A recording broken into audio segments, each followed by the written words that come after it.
Thiers, c'est 5 siècles de savoir-faire. C'est la capitale française de la coutellerie.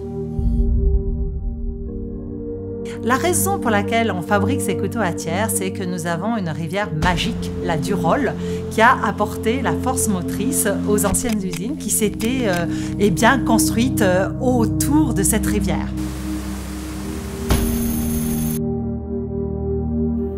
La maison d'Ozormes est une maison familiale qui a été créée il y a 4 générations par mon arrière-grand-père. Parce qu'il faut bien comprendre qu'à Thiers, il y avait beaucoup de parcellisation du travail. Donc la volonté de la maison d'Ozormes a été de réintégrer et de moderniser toutes ces étapes au sein d'un même toit.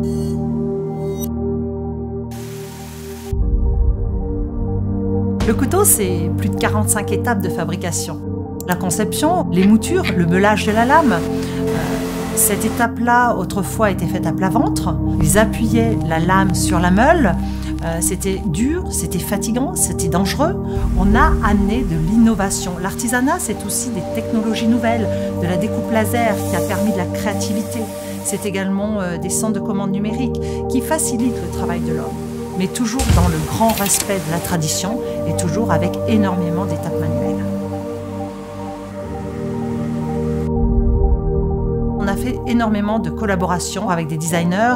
Je me suis aperçue très vite que l'apport d'une vision extérieure sur le couteau enrichissait aussi la manière de travailler et nous poussait dans nos retranchements.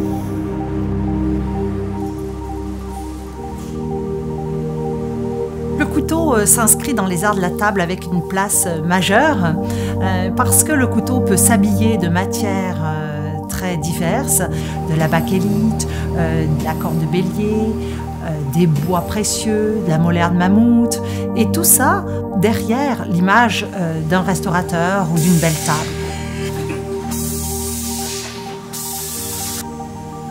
C'est un objet très personnel.